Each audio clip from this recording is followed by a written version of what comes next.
지금 막 속보가 나온 게 강훈식 비서실장이 UAE, 그러니까 아랍에미레이트에서 600만 배럴 이상의 원유를 긴급 도입하기로 확정했다라는 브리핑을 했다고 합니다.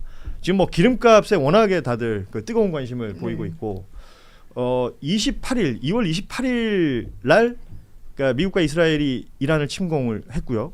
그러니까 우리에게는 이제 3.1절과 대체 휴일 지나는 그 이틀이 있었고 그 이후로 지금 한 일주일이 지났는데 뭐 당연히 국제 유가 경제적인 파급 효과 이런 것들 우리가 생각을 했었는데 우리나라에서는 바로 반응했던 건 기름값인 것 같아요. 네, 맞아요. 주유소 기름값 보면은 어떻게 하루 만에 저렇게 오를 수 있지? 라는 금액으로 팍팍 오르는 걸 볼 수가 있고 오피넷 기준으로 보면 서울은 지금 1,900원이 평균 가격이 더 넘었고요. 전국 단위로 봐야지 지금 제가 오전에 봤을 때가 1,870원. 그리고 또 희한한 건 경유가 더 비싸졌어요. 휘발유보다. 맞아요. 예. 그러더라고요. 이렇게 빠르게 오르는 이유가 뭐냐? 왜냐하면 그 국제 유가가 오른다고 해서 우리 주유소에 바로 반영되는 건 또 아니라 그러더라고요. 2주 걸린다고 하더라고요. 그러니까 이게 2주도 정유사의 설명이고 사실 비축유가 있기 때문에 6개월 이상은 사실 기름 수입을 안 해도 쓸 수 있는 양 이상을 갖고 있기 때문에 이렇게 실시간으로 사실 반영될 필요가 없는데 그러니까 대통령의 발언이 저는 좀 더 나가야 된다고 보는데 이게 이제 주유소의 폭리나 주유소의 뭐 매점 매석 이런 문제보다는 국내 정유가 이제 말하자면 3사가 독점하는 구조 아닙니까? 그렇죠. 그러니까 이 3사가 근데 서로 경쟁하면서 독점하는 구조가 아니잖아요. 그러니까 수입 물량을 갖고 이제 나눠 먹는 구조인데 그렇다 보니까 늘 이렇게 이제 말하자면 지정학적인 이슈가 발생하면 정유 3사들이 이제 기름값부터 올리기 시작하는 거죠. 소매가가 오르는 거지. 예를 들면 아직까지 정유 3사가 지금 푸는 기름은 비싸게 사온 기름이 아닌데 그러니까 이 문제를 지금 대통령이 지적하고 그러니까 있는 그 거죠. 시차가 있다는 걸 우리가 알잖아요. 네. 그런데 실제 우리가 기름을 넣을 땐 바로바로 올라버리니까 관련해서 대통령이 그러니까 싱가포르, 필리핀 순방 마치고 오자마자 이 부분을 얘기를 했어요. 그리고 뭐 좀 X에 게시글을 올리는 것도 보면 닷새 만에 140원 올린 정유업계 대통령 경고에 멘붕이라는 기사를 공유하면서 좀 강력한 메시지들을 연이어내고 있는 것 같습니다. 이게 지금 보면 조선일보가 썼던 제목이 좀 인상적이었는데 와닿더라고요. 로켓처럼 오르고 깃털처럼 내리는 기름값. 예. 여기에 그 조선일보가 그 좀 그래프도 그려놓은 게 있어요. 조금 전에 그 석유 가격 좀 올려주실래요? 이란 공습 이후에 지금 뭐 28일 기준이고 3월 5일자로 지금 가격 나와 있는 건데 지금 여기서 더 올랐거든요. 150원 이상 올랐네요. 예. 저때 기준으로. 그러니까 대통령이 지금 이렇게 강한 메시지를 낸다는 것은 제가 이제 오늘 아침에 뉴스 전했었는데 공정거래위원회에서 왜 밀가루 담합 관련해서 네. 체크를 했고 재분협회가 이사회의 이사들이 오늘 전부 사퇴하는 걸로 사과의 메시지를 냈단 네. 말이에요. 근데 이게 바로 잡아진다라는 어찌 보면 한 번에 설레가 있는 거고 네. 정유사 등등이 만약에 담합을 하고 있는 거라면 이거는 강력하게 어떻게 처치를 하겠다라는 맞습니다. 그렇죠. 일종의 메시지가 되지 않습니까? 메시지가 실제로 예. 이제 매점 매석과 관련해서는요 물가 안정에 관한 법률에 따라서 형사처벌까지 가능하도록 돼 있기 때문에 만에 하나 그런 부분이 점검이 되면 바로 조치를 강력하게 하겠다고 메시지가 나왔고 또 이 해당 기사들을 보더라도 이게 주유 업계는 오히려 대통령의 메시지에 굉장히 고무되고 환영을 한다라는 거예요. 저도 그냥 잘 몰랐을 땐 주유소에서 올리나 했는데 그게 아니라 요즘 알뜰 주유소 등등으로 각 주유소 운영하는 사장님들이 굉장히 영업이익률도 떨어지고 하고 이런 상황 속에서 정유업계가 올려가지고 본인들한테 제공을 하고 공급을 하면 예. 본인들도 연동해서 그냥 따라서 올리는데 어쨌든 상한선 캡을 씌우자고 했기 때문에 본인들도 안정적인 가격으로 공급을 받고 소비자한테도 그럴 수 있다. 그래서 대통령이 그냥 이거 시장 개입 아니야? 이렇게 접근해서는 야당도 공격에 이 말발이 안 먹히는 거예요. 왜냐하면 효능감으로 이어지게끔 딱 적시에 정확한 곳을 건드려준다라는 인상을 지금 받습니다. 석유공사가 우리나라에 9개 비축 기지를 가지고 있대요. 뭐 울산 이런 데는. 예. 근데 하루에 우리나라가 사용하는 석유 양이 200만 배럴이라고 하더라고요. 근데 지금 1억 배럴 이상 가지고 비축이 있대요. 돼 있다. 그렇게 되면은 아마 지금 오늘 뭐 나온 것까지 해가지고 한 2달분은 지금 여유가 있는 걸로 얘기가 되고 있는데 내 친구가 약사인데 남편도 약사고 자기도 약사예요. 근데 어느 날 갑자기 주유소를 하는 거예요. 약사가. 약사가. 그래서 내가 왜 그러냐 그랬더니 자기 이제 친척이 하다가 망한 거를 자기가 이제 그냥 울며 겨자 먹기식으로 이제 인수를 받았다.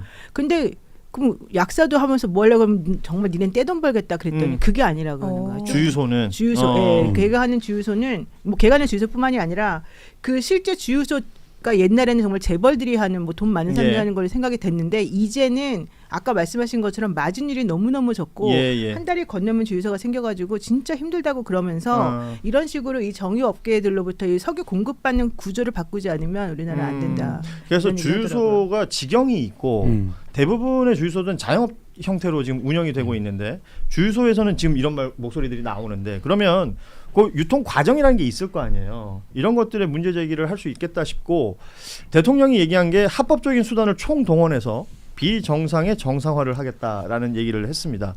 그 X 게시글 중에 인상적이었던 것이 일부 기업들이 범법 행위로 큰 돈을 벌면서 국민들에게 고통을 가하고도 정부 관리, 정치권 등과 유착해서 무마하던 야만의 시대가 이제 끝났다는 사실을 아직 잘 모르는 것 같다라는 얘기를 하면서 합법적 수단이라고 얘기가 나온 게 지금 최고 가격제이란 말이죠. 네. 그 말씀하신 것처럼 일각에서는 이거 시장 개입 아니냐라는 문제 제기도 하고 있습니다만 이걸 이제 어떤 그 위법성 같은 것들을 인지를 한 것인지 물가 통제 비판을 의식한 듯 일률적으로 전국에 적용이 어렵다면 지역별 유류 종류별 적용하는 현실적 방법을 찾아라라는 게 내용이었고 구윤철 경제부총리가 이제 당정협의회 어제 하면서 지금 이미 모니터링 하고 있고 현장에 지금 단속반 나가 있다는 거 아닙니까? 어쩌면 굉장한 속도전이죠. 그러니까요. 이렇게 빨리 움직일 줄은 사실은 아무도 몰랐을 거예요. 왜냐하면 지금 전쟁 난 지 자체가 지금 며칠 안 된 상황인데다가 대통령이 지금 외국에 가 계셨다가 오신 지가 또 얼마 안 됐고 이 상황에서 벌써 이런 일이 벌써 현장까지 갈 정도라고 한다면 이미 그 전부터 사실은 준비가 됐었을 거라고 보여지고 특히 이 미국하고 이란 간의 전쟁은 전쟁이 실제 발발하기 전부터도 언제쯤 나올 것이다라고 하는 게 이미 예상이 가능한 부분이어서 정부에서도 좀 정책을 미리 가지고 있었던 게 아닌가 생각이 듭니다. 지금 뭐 앞서도 얘기했지만 실제 오피넷 가격 보면 무섭고 뭐 현장 주유소에서 보면 더 무서운 가격들. 그래서 우리끼리 하는 말로는 오늘 넣어야 되나? 내일 기다려볼까? 그러죠. 다음 주에 넣어야 되나? 뭐 이런 얘기 하는 거 아니에요? 이렇게 이제 국민들 생활에 직접 와닿는 부분을 대통령이 언급하고 있어서 반응들도 좋은 것 같고요. 그 지금 보니까 이제 최고 가격제라는 것을 1997년 이후에 이제 처음이 되는 것이다. 과거에 연탄 최고 가격제가 있었다 그러고 그리고 코로나 때 키트, 자가검사 키트 왜 한동안 가격 막 올라가지고 문제됐던 적이 있었지 않습니까? 그때를 도입한 적이 있었는데 이 부분이 어떻게 먹힐지 그리고 사실은 고질적인 문제였을 수도 있어요. 우리가 몰랐던 거지. 그러니까 그렇죠. 모르진 않았겠죠. 예를 들면 모르진 않았는데 그 기업들이 워낙에 사이즈가 큰 기업들이고 국가의 기간산업 산업들이랑 다 연관되어 있는 기업들이기 때문에 그 구조를 사실 안 건드려 온 거 아닙니까? 그러니까 예를 들면 정유 3사가 담합한다라는 거야 뭐 심심하면 나오는 뉴스인데 이게 재분이나 재당보다도 훨씬 더 담합 구조가 오래됐고 그 카르텔이 단단한 구조인데 그리고 훨씬 또 소수의 담합이고. 근데 이제 그거를 지금 정유 3사들이 서늘하게 보고 있겠죠. 왜냐하면 이 국면이 장기화될 가능성이 있지 않습니까?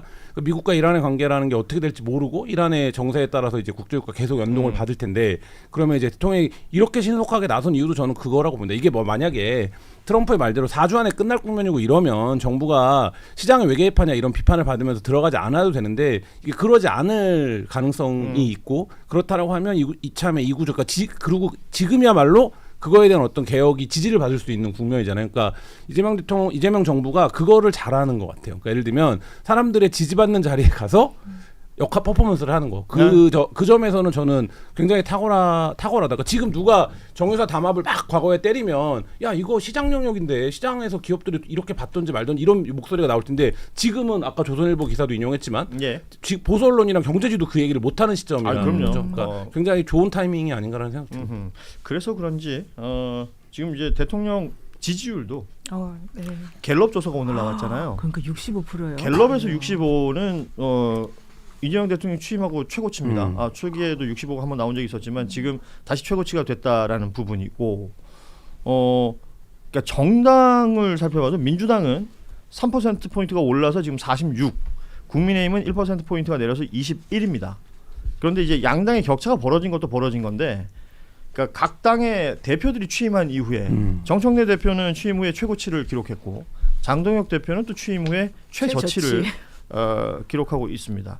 그리고 뭐 정책별로 평가를 해보면 부동산 정책 잘한다 51, 못한다가 27.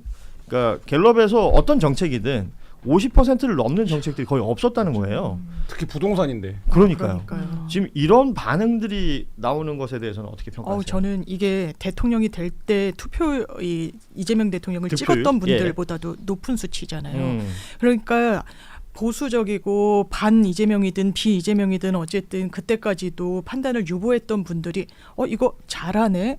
되게 내 생각보다 예상보다 훨씬 나한테도 와닿도록 행정이 펼쳐지네라고 체감하고 있는 게 수치로 나오는 거고 지금 민주당 지지율도 어쨌든 정청래 대표 이후에 최대치는 찍었다는 거 아닙니까? 예. 그러면 지금 저희도 이제 논평을 계속 보면 국민의힘은 정말 하루에도 정말 많이 사법개혁 3법이 나라를 망치는 것처럼 엄청 마타도어를 하는데 이거 국민들이 이제는 아는 거예요. 그런 부분이 전혀 울림이 없는 거예요.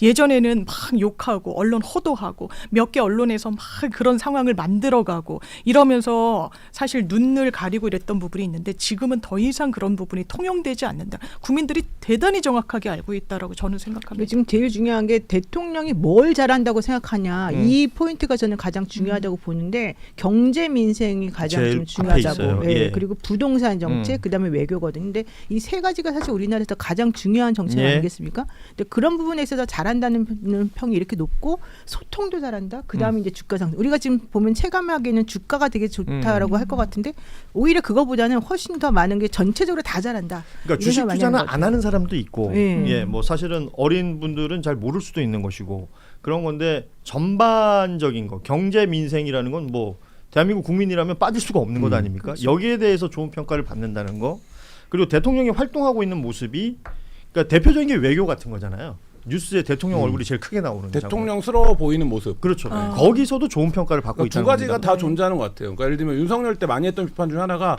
야 좀 대통령다운 일을 해 어허. 이런 거였어요. 그러니까 대통령이면 근데 대통령은 대통령다운 일만 해도 지지율이 평타를 가거든요. 외국 정상 가서 신사적으로 인사하고 외교하고 뭐 이런 것만 가도. 근데 이제 외국 정상 갔다 올 때마다 무슨 뭐 명품 쇼핑을 했네, 술을 먹었네, 뭐 이러니까 야 대통령이 대통령다운 일을 할 때 좀 대통령다웠으면 좋겠다고 라는 얘기 많이 했는데 이재명 대통령이 그 모습이 있죠. 그러니까 예. 그게 기본이고 그것만 하더라도 기저효과가 있으니까 지지율이 나올 텐데 그게 아니라 지금 아까 뭐 석유 얘기도 했지만 뭐 아까 뭐 밀가루 얘기도 했지만 이게 기존의 대통령들은 안 건드렸던 영역을 터치한다. 이 부분이 있는 거예요. 그리고 지금 그거에 대한 게 뭐가 있냐면 저는 경제 정책에 대한 평가, 부동산 정책의 평가가 높이 나오는 것도 지금 이 기세라고 생각합니다. 그러니까 이 정부의 기세가 있어요 지금. 그래서 제가 뭐 방송에서 이제 보수 쪽 패널이랑 얘기하다가 독재하는데 뭐 독재가 뭔지 아시잖아요. 뭘로 독재라고 할 거냐? 그랬더니 웃으면서 그러더라고요. 지지율 독재라고. 그러니까 그건 누구나 꿈꾸는 건 아니에요? 그렇죠. 그러니까 이게 그 지지율 역설적인 독점. 표현인 거죠. 그러니까 예를 들면 왜 이렇게 잘 나와? 지지율이 높으니까 사람들이 이게 잘하고 있는 건가 보네. 이런 이제 말하자면 견인 효과가 있을 정도로 지금 이제 굉장히 안정적으로 지지율을 우상향으로 끌고 가고 있는 거. 이게 지금 이 정부의 어떤 좀 기세로 느껴져요. 그러니까 부동산 정책도 사실 마이크로하게 들어가면 왜 불만들이 없겠습니까? 그렇죠. 근데 그 전월세 문제 국민의힘이 말하는 문제도 있어요. 사실. 근데 이제 어느 지경까지 온 겁니까? 야 이거 국민의힘이 말하면 뻥이야. 국민의힘 말하면 못 믿겠다. 오히려. 네, 오히려 맞아요. 이렇게 온 거예요. 예. 그러니까 이게 지금 굉장히 좀 이재명 그 정부가 국정을 운영하는 데 있어서 굉장히 큰 동력이죠. 그것도 매우 중요하고, 그러니까 포인트를 잘 건드리는 것도 있는데 저는 가장 중요한 게 이 사람들은 뭐 한다 그러면 하는구나. 근데 이게 사실은 가장 중요한 것 같아요. 실행력이죠. 왜냐하면 네. 옛날 같으면은 그냥 대통령이 뭐 한마디 하고 나면 대통령 되게 그리고 미시적으로 접근하지 않고 막 크게 그냥 한마디 하고 나머지 사람들이 정책을 한다고 만다 그런 다음에 슬그머니 없어지고 했는지 안 했는지도 모르는 상황이 예. 되는데 이제는 대통령이 되게 미시적인 것까지 다 건드리면서 결과적으로 우리가 어떻게 하고 있는지를 정확히 찝어내주잖아요. 그러니까 사람들의 관심도 거기에 환기가 되고 실질적으로 한다면 하는구나 이 마음이 들어가지고 현실적으로는 믿음 그리고 이제 정말 이 사람들 할 것 같아.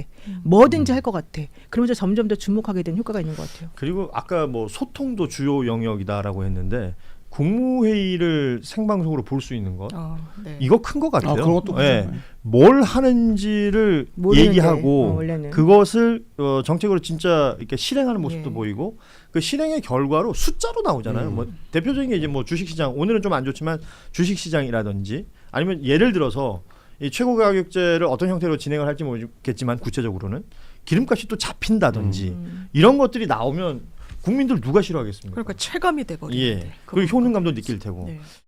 제가 궁금한 거는 부당하게 가격을 높이 책정해서 받는 행위는 예를 들면 우리가 바가지 요금에 대해서 영업정지 취소 뭐 이런 거 하잖아, 그죠? 석유류 판매 사업자에 대해서는 그 소위 바가지, 이거 바가지 아니에요, 지금. 위기 상황을 악용한 바가지인데, 이 바가지 행위에 대해서 제재하는 행정처분 근거는 없냐, 그 말이죠. 지금 그 가격 담합에 대해서는 공정위원장 아니, 담합 말고. 예. 뭐 담합 안 하고 난 내가 이제 위험한 위기니까 나 높이 비싸게 받겠다 이런 행위에 대해서 바가지를 씌워보겠다. 근데 혼자 각계 주유소들이 그렇게 할 수도 있잖아요. 거기에 대한 제재 방법은 없냐 그 말이죠. 예, 그걸 이제 핀포인트로 할 수 있는 거는 지금 없는 것으로 지금 알고 있습니다. 그러니까 이게 예를 들면 음식점에 가격을 바가지를 씌운다. 관광지에 손님 많이 오니까 바가지 씌워야지. 이런 거 지금 제재하잖아요. 예. 근데 이 석유류 판매에 대해서는 이거 바가지 아닙니까? 예. 이 바가지에 대해서는 제재할 법적 근거가 현재는 없다는 겁니까? 담합을 하거나 뭐 이상한 다른 거 안 하면 그냥 정상적인 석유류 제품을 사람들이 불안하니까 비싸게 받아야지 이래 가지고 올리는 행위에 대해서는 제재할 방법이 없다 그 말인가요? 예. 현재는 그런 부분에 대해서 제재하는 방안은 지금 없는데 지금 대통령이 말씀하신 그런 부분이 그런 부분에 대한 미비점을 저희가 추가로 검토해서 그런 부분에 있어서도 그 행정 조치를 할 수 있는 그런 네. 부분을 그러면 있는지 한번 다시 한번 점검해 보시고요. 만약에 없다면 이런 게 과거부터 계속 있었는데 일종의 위기 상황이나 뭐 이런 상황이 되면 사실 막 바가지를 씌웠단 말이에요. 그 뭐 당연한 걸로 생각하고 그냥 어쩔 수 없다 이렇게 넘어갔는데 그럴 일이 아닌 것 같아요. 이 물가 문제는 어쨌든 석유류 판매도 허가제도 지금 현재 허가제도죠. 네. 신고제도입니까? 주유소 설치하는 거? 예, 신고제도입니다. 신고세요? 어쨌든 그 무제한적으로 뭐 허용하는 건 사실 아닐 텐데 이렇게 공동체의 위기가 도래했을 때 그걸 이용해서 뭐 많은 사람들 해를 끼치면서 나만 잘 살아야 되겠다. 이번 기회에 돈 좀 축적해야 되겠다. 이런 거 못하게 해야 되잖아요. 그게 우리 공동체의 기본적인 건전한 상식인데 그건 한 번 더 체크하고 그에 대한 제도가 없으면 제도도 만들고. 그 관련해서 그 시장 지배적 사업자의 경우는 가격 남용 행위를 규제할 수는 있습니다. 근데 이제 작은 호텔이나 숙박업체나 주유소 같은 데서 가격 남용하는 거에 대해서는 그건 좀 그렇죠. 제재 수단은 없지만 공정위에서는 이제 주변 가격을 투명하게 공개하고 소비자들한테 안내해서 너무 높은 가격인 주유소를 피하는 방식으로 이 경쟁을 유도하는 그런 네. 방식의 규제는 하고 있습니다. 예, 그 관련해서 법률 부분 간단히 말씀드리겠습니다. 뒤에 민정수석입니다. 예, 물가 안정에 관한 법률 2조에 보면은 정부에서는 최고 가격 지정을 할 수 있도록 돼 있고 그 경우에는 그 부당 이득 전액을 2조의 2에 따라서 과징금으로 환수할 수 있는 제도가 돼 있는 걸 간단히 말씀 올리겠습니다. 가격 사항입니다. 지정을 어겨서 얻는 이익은 환수한다. 예, 그렇습니다. 그럼 현재 상태로 할 수 있는 건 가격 지정을 빨리 하는 거네요. 최고 가격 지정을. 예, 그게 최고 가격 지정을 하게 돼가 있는데 보니까 요거는 그 과거에는 보니까 석탄, 뭐 연탄 등을 아주 예외적으로 운영한 사례가 있습니다. 네. 지금도 뭐 예외적 상황이니까 최고 가격 지정을 일률적으로 전국적으로 하면 또 문제가 될 테니까 네. 지역별로, 네. 뭐 유류 종별로 네. 좀 현실적인 최고 가격을 신속하게 지정을 하도록 하십시오. 그러면. 그리고 내 얘기를 들어보니까 어쨌든 바가지 유류대 바가지는 현재로서는 단속이 불가능한 것 같은데 행정 처분은 불가능한 것 같은데 그 제도도 좀 신속하게 점검해서 좀 만들어 보시죠. 뭐 유류만 이렇게 방치할 일은 아닌 것 같습니다.